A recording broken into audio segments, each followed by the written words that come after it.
We are Julia, Mark, Marina, that is taking pictures from us from there, of our group, and Albert. And we are going to present today our work in our studio in Barcelona. First of all, we would like to thank to all the Pilico team for this brilliant organization, and again to invite us here for the second time after the first symposium, and also for gathering all the international architects that we are here, because it's very interesting. And okay, and also, yeah, actually we are after all the Latin American architects that are like a reference for us in our work. So it's kind of nice not to talk now about our work. And yeah, first of all, we are a cooperative studio, a cooperativa of 12 architects in Barcelona. And yes, our name, as Apostolo said, is Volta, or Voltas, as a cooperative. It means in Spanish, it's bóveda. We have seen a lot of bóvedas today, and vault in English. And yeah, we are first introduce our story, how we arrived here, and then we will talk a little bit about our organization as well.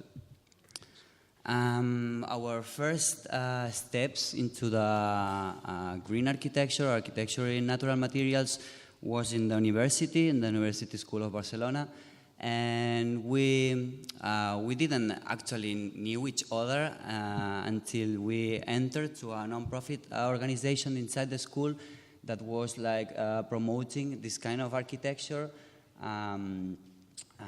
with also like a political reflection, because we were studying in a school in Barcelona that the teachers were telling us that was one of the most important schools in the world, but we were like, okay, we don't really like this kind of architecture, so we want to do something else.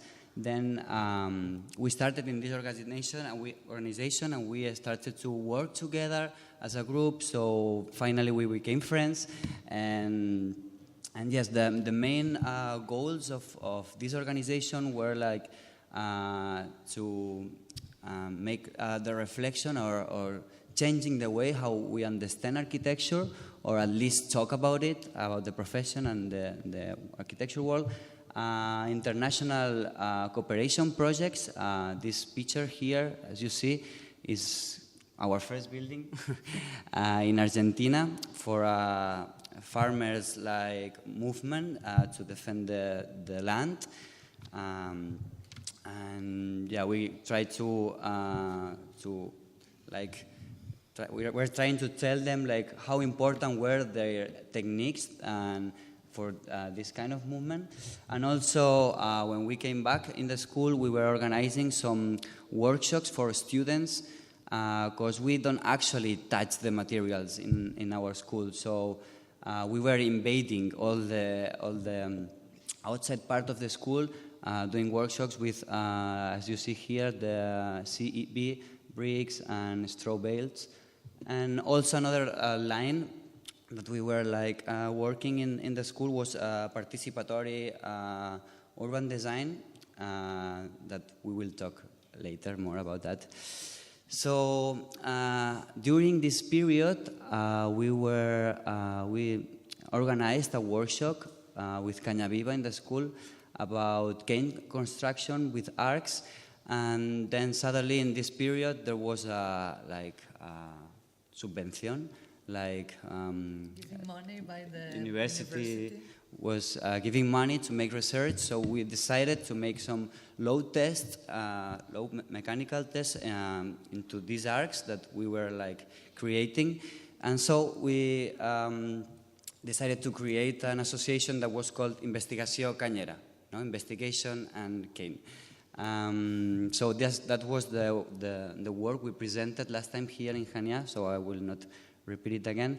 But basically, the main goals were like a research group about this mechanical behavior. You can see here how we were like introducing some informatic programs to analyze the formation of these arcs.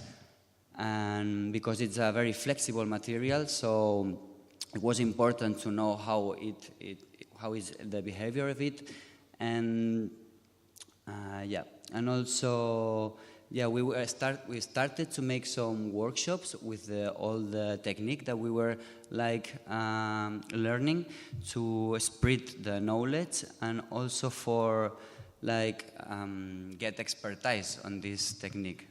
We were like making research about how was the techniques of building with canes and bamboo around Spain, and then we start to make these workshops. Also because we really think that it's very important, the self-built constructions and all the social meeting that it gets with these workshops, as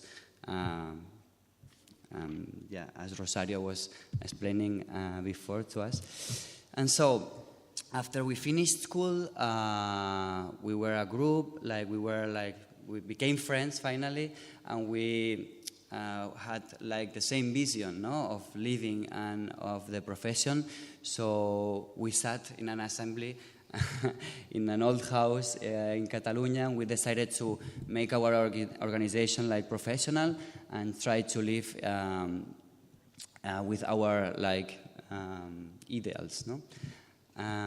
So then that time was when Volta was born, and the main, how can I say, the main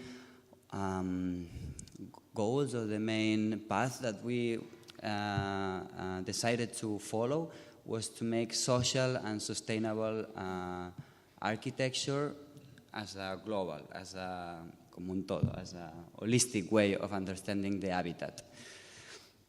And so, as said, we are in Barcelona. We are not in a countryside place. We are in a very dense city. And actually in Catalonia, nowadays, there are like a very important social and sustainable network. So we think that in some sense, we are not alone in this path. Sometimes we don't just use only natural materials, because I think in the city a lot of things happen. So for us it's really important to make these connections, to work with other professionals that work with other materials. And also, for example, the social network is very important because it's all about fair trade, you know? It's all about like companies that has like a value, a social value, and in all in all the life, in all the things that you can buy and exchange. So for us, it's really important to have this network to find customers and to find people that believe in our way of understanding the world. And okay, this is a diagram on our approach for architecture. As you can see, for us, architecture is not a simple profession, we can say.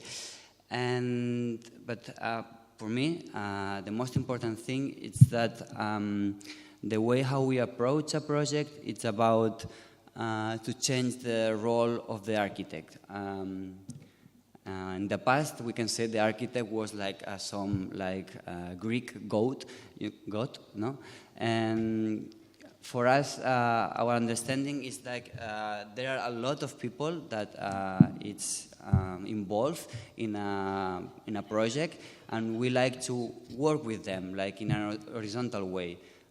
We work we engage the users of the final product in the process design. We analyzed other kind of science like anthropology, history, sociology, to understand the place, to understand the people who is going to live or use this architecture space. And also, for us, one of the most important things that we learned to do in our workshops in the university was to work with the builder, to work with the people who has the knowledge of the material and the way the things has to be done, no? Because sometimes we could design something and give the paper to the builder, but it's not the way how things we think it's have to be. And you will see that we are going to present a lot of different, well, not a lot, some of our projects, but they are probably so different, so maybe it's a bit chaos.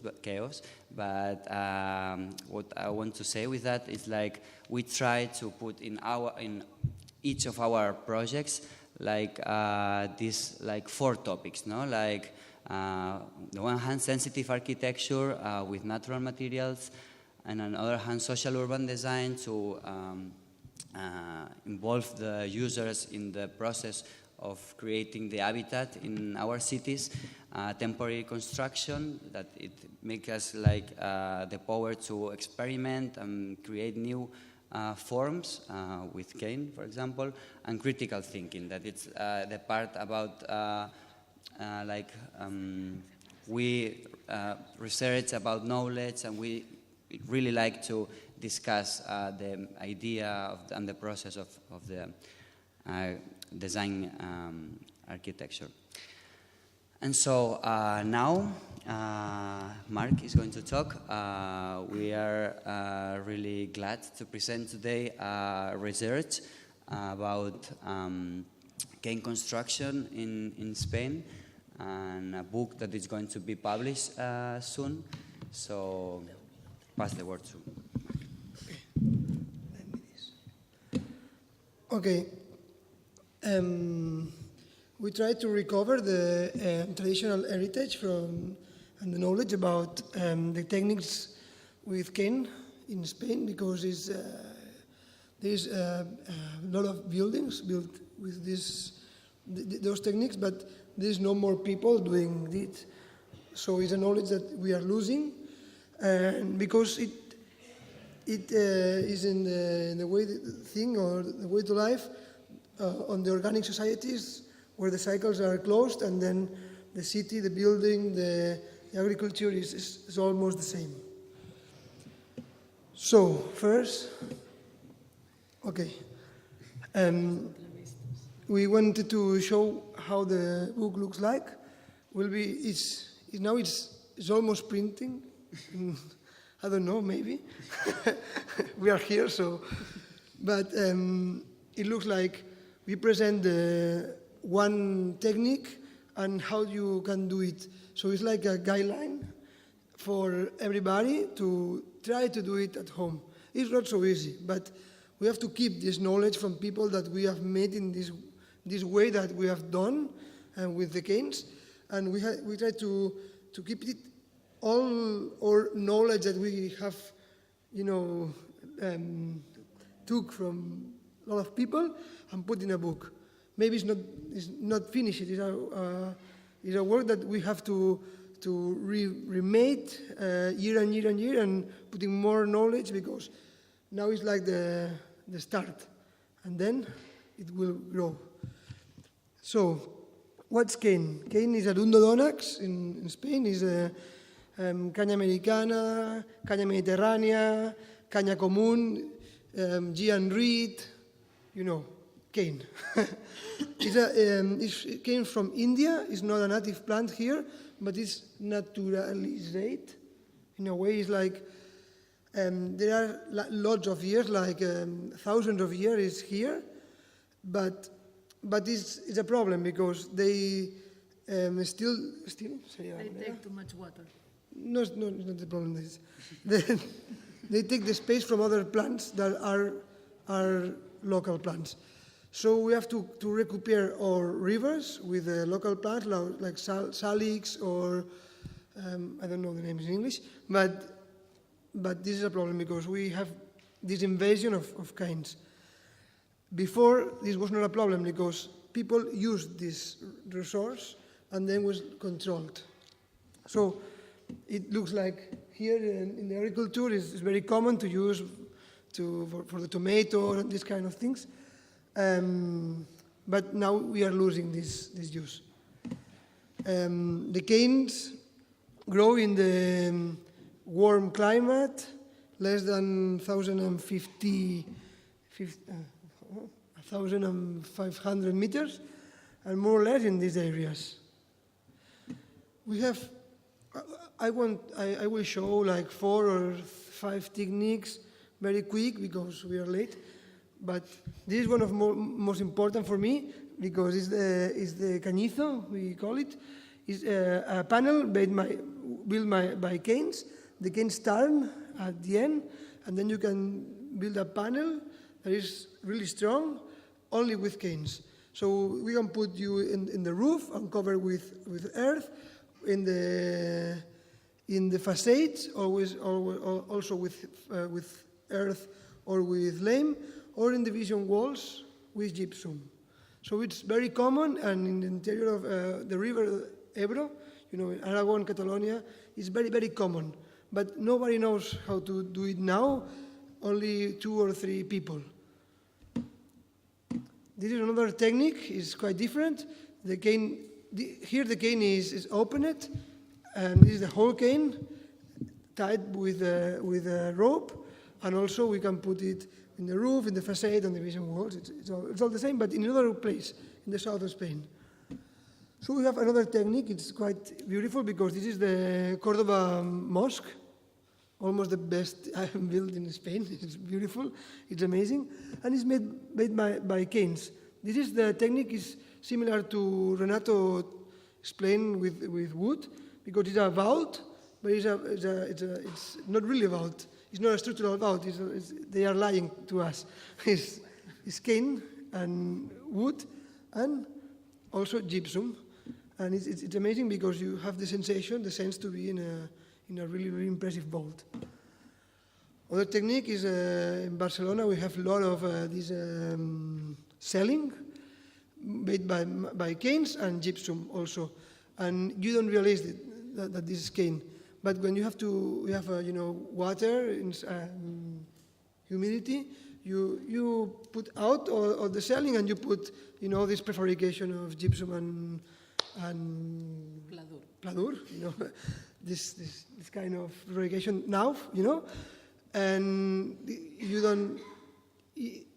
we have lost the sense, because this is a sense about be in touch and connected with the territory, with the heritage, and now we just remove it and, okay, throw it. This is another technique. It's so beautiful. It's an ancient technique from the Middle Age.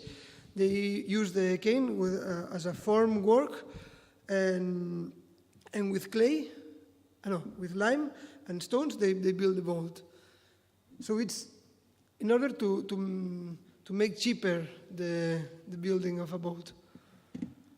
And it's a very beautiful image because it's the same panel we use in the construction. We use also with agriculture in order to do the dry the fruits, and it's very Mediterranean also. So it's nice because we can close the circles. And now we're trying to do when we have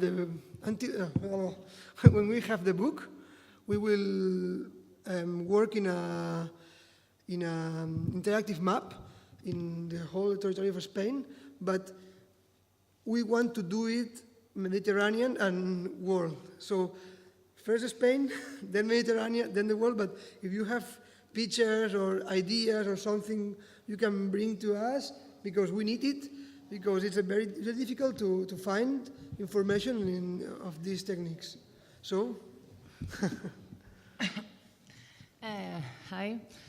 Now we will like to explain you a few projects that we have done, and this one is like more architect, not with canes this time. So it's a building that have some problems. And we have done like a second facade with these blinds, corridor, lever these blinds. So this is a building that was already constructed, have a concrete structure, reinforced concrete, and the walls, the envelopment is made by a straw bale. And also the finish Plaster is made by clay, inside and outside. And so, as you can see, this facade is so exposed to the valley that had in front, so was like really hard wind, the 10 days in the year that it rains with wind. So the water was coming inside. So this house had this problem about the water infiltration.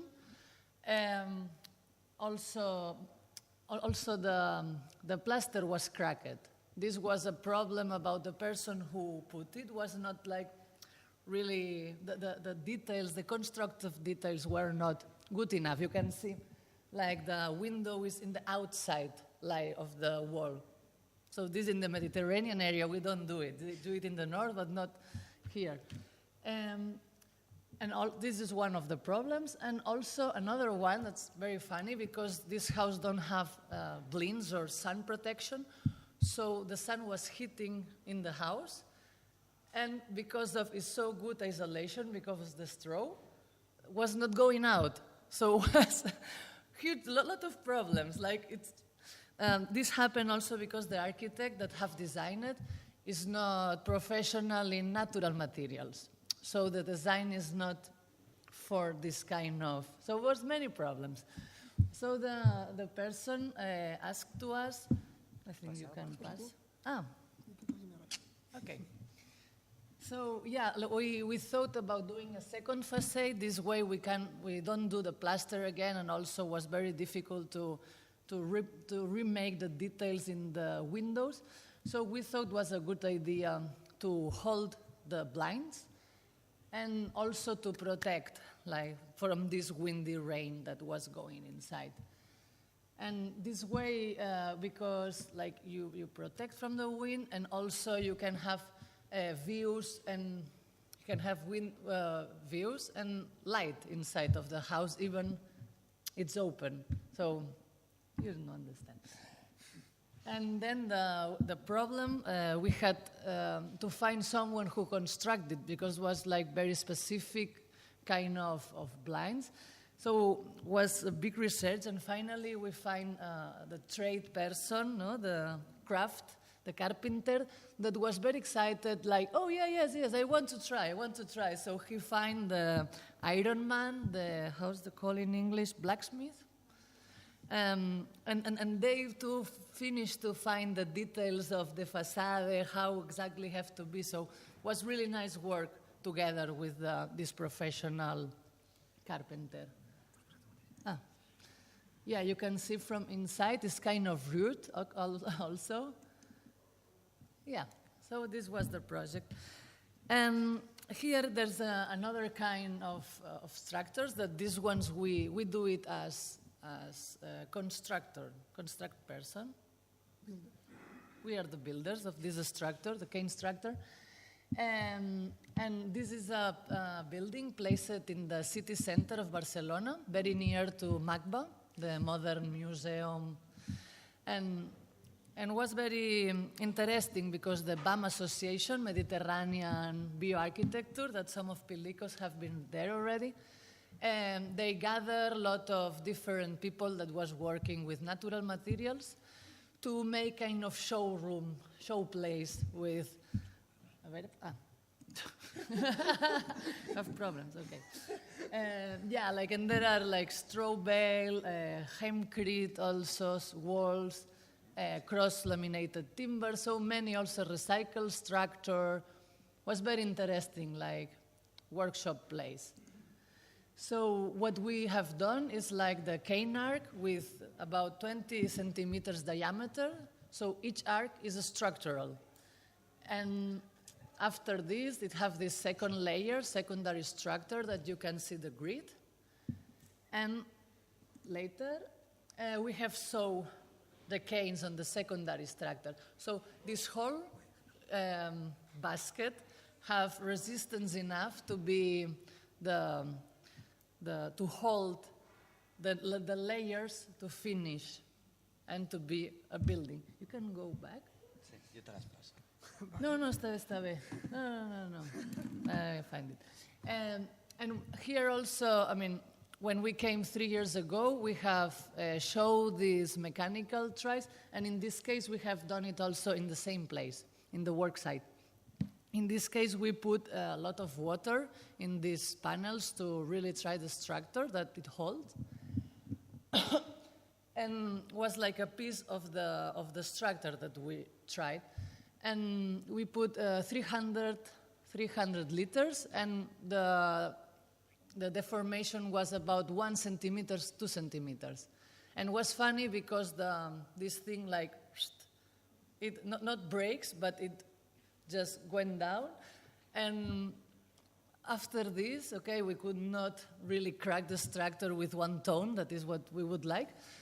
But then we went down and okay, it's and up again, and no cane was broken, so it was very funny. So it's still there since 4 years and have no recoverment. It's supposed to be a hemcrete on it, but finally it stays like this, but it is still there.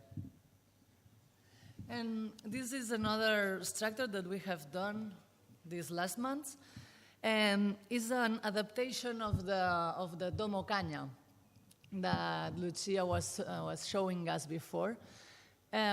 Basically, this structure are with thin arcs, only 10 centimeters diameter, and it's a grid. Yeah, this grid. So it's small arcs. The one of each is not hard enough, but together they can make this basket. And then the canes, in this case, are not sewed, are not waved. They are sewed like in the traditional way of doing in one main street where you can sew all the structure on it.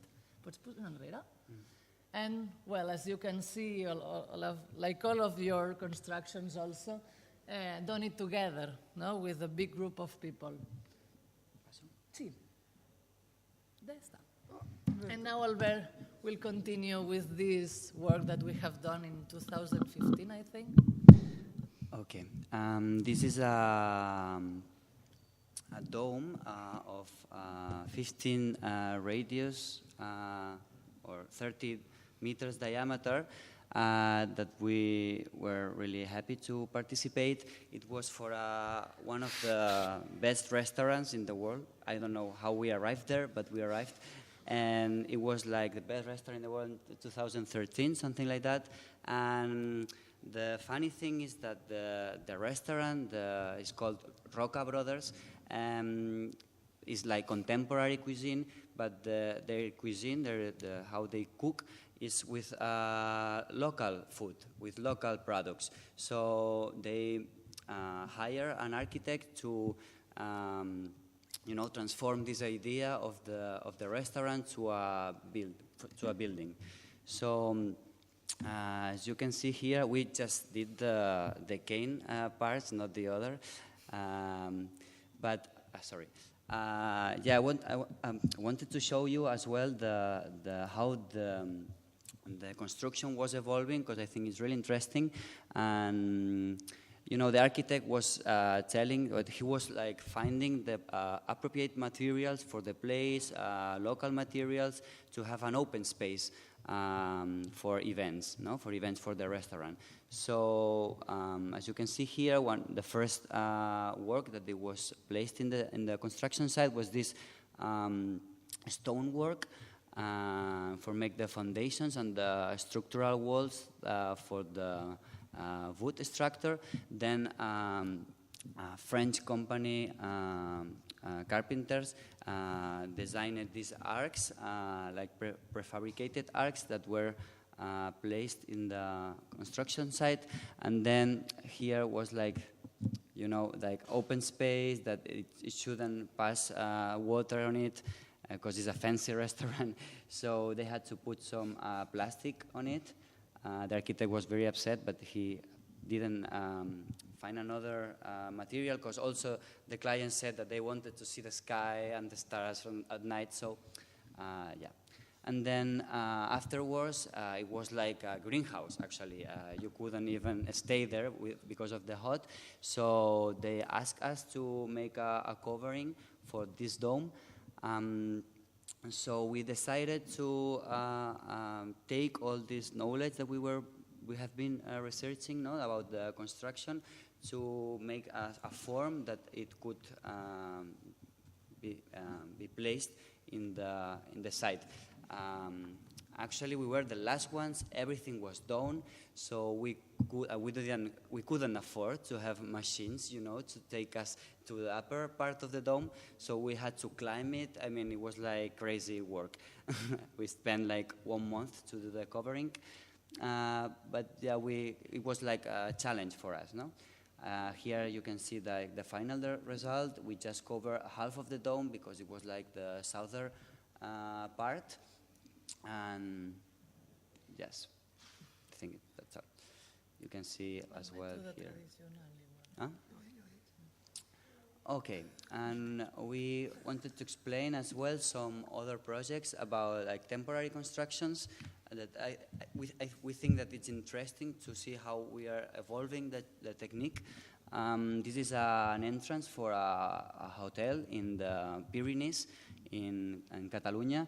And they asked us to make like an entrance for the restaurant with the materials of the site. So in that case, for example, we decided to use the cane arcs, the ones Julia was explaining before, but like crossing the arcs and doing this parametrical design that we could adapt this form to the place and to the entrance. And I think that one of the most interesting things of this project was how we use, as you can see here, this is like salix. I don't know if you know what it is, or wicked. Mimbre. Mimbre, probably Spanish. Spanish. People would know better. You can use it to make chairs, to make baskets for the food. And it's very interesting to how we are trying to make like fiber, work with fiber, natural materials, not just cane, with others, and in order to have this like rigid structure. Okay. Parametric, I said that. And this is, I explained that it was in the Pyrenees, in the mountains, so we came back to see how was the structure in the winter, and it worked like perfectly, and it's still there. And these are other examples on how we're using this technique of thin arcs, not the structural arcs as we saw before, but arcs that if you cross them and if you make like a basket, they can work nice. This is in Girona, in a bridge for an art festival. This is also another structure we did in a university, in one private university in Barcelona, that we were designing with the students as well. And this, of course, was here in Creta. We couldn't not put this image, and also was a workshop where the people that was working was in the workshop where they were like experimenting different types of coverings for the structure. And we start almost the last projects. Yeah, as you can see here as well, in a school in Catalonia, we did. In this case, we didn't use the cane for the structure. We just used this mimbre, this salix. And it's very nice because also we were doing a participatory design with the children, doing models of the form of the structure, and we really like this material because it's alive. I mean, these are branches that you cut from the tree, you plant them, and then the final result is this in winter, but then in spring and summer it gets all green. So the children are like crazy with their own, you know, like build, design, and structure in the playground. And also another project that we have done, we do many projects of that in many schools in Barcelona.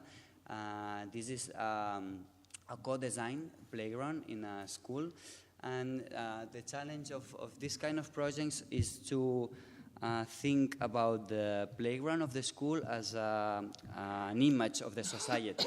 I mean, in the playground, the children start to make relations between each other. Then it's like educational place as well. It's not just okay, go and run, and that's all. We think that it could be an educational place, and also it's very interesting to involve the community on it, involve the families, involve the teachers and the children. So here you can see some pictures about this participatory process in the school. The children were asked to design or to think how was their perfect playground. They were saying like crazy stuff. It was like great. And then also we were analyzing how the uses of the playground in a gender way, and also in a like different ages way.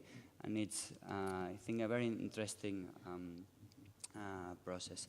And yeah, one of the structures we built there, it's not finished. This project is like 2 years project, but they needed like a symbol. They needed like a symbol to start the co-design playground, and we designed this geodesic dome with canes, with simple and single canes. And now this is finally the last project, and we can go to have lunch.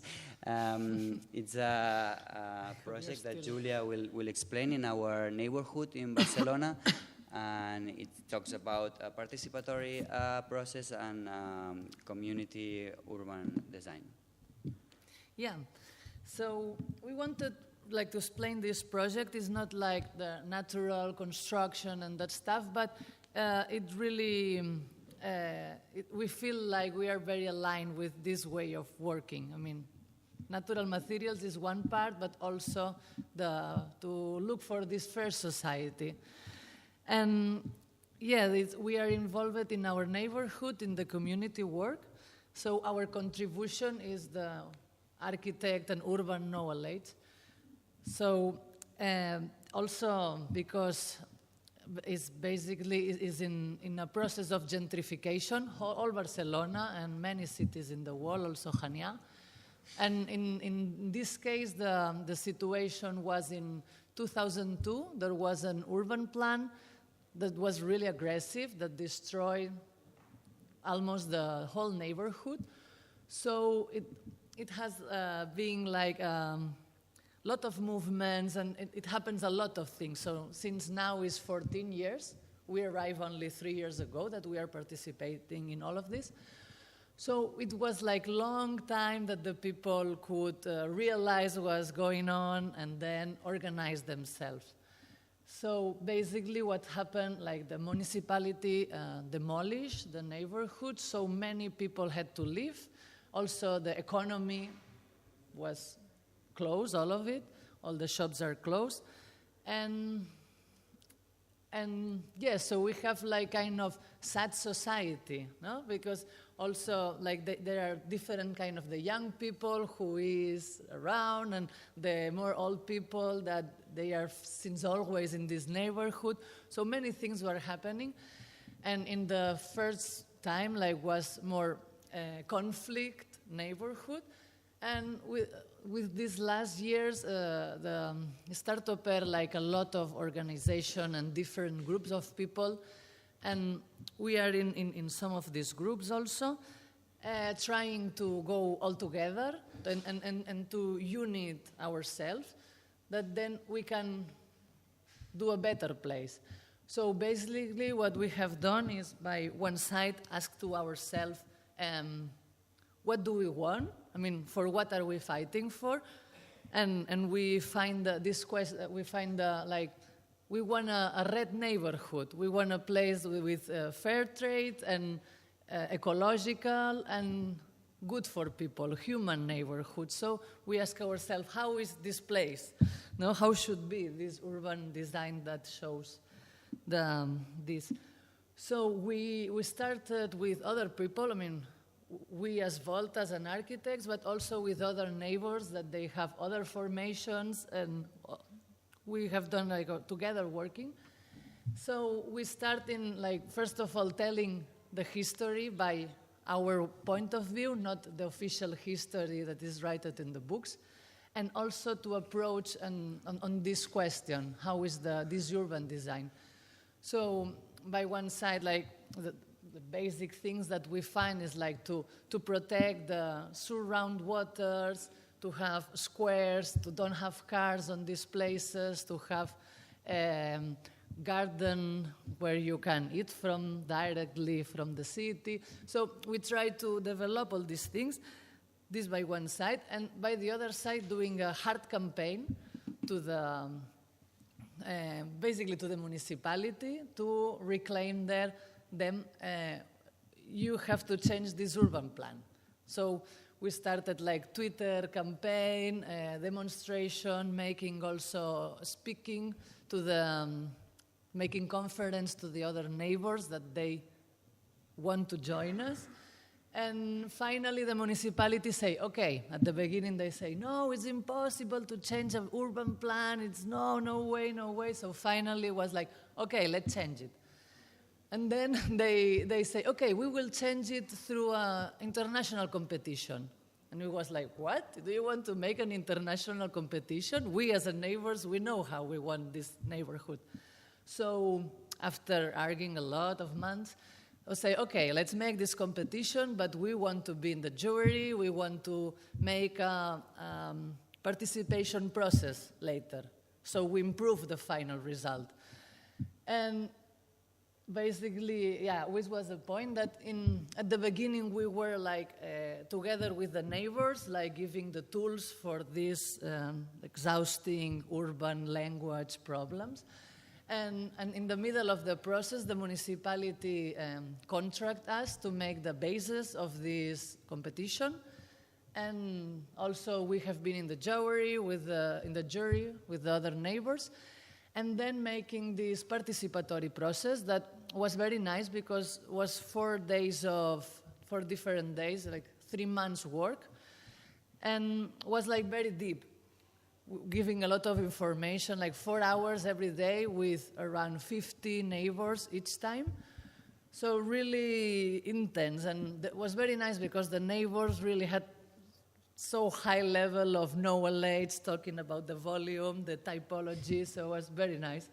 And yeah, so finally we changed this urban plan, and... Sí, no? Vale. These 4 days basically were talking about the heritage, like what do we have in the city, and to don't start from zero. And then also the places, which activities do we need in the place, and how do we connect all these spaces. And finally the houses, because also with the cohabit housing, like co-housing, like Rocio explained in Uruguay, is a very good example to follow. We try to go in the way also.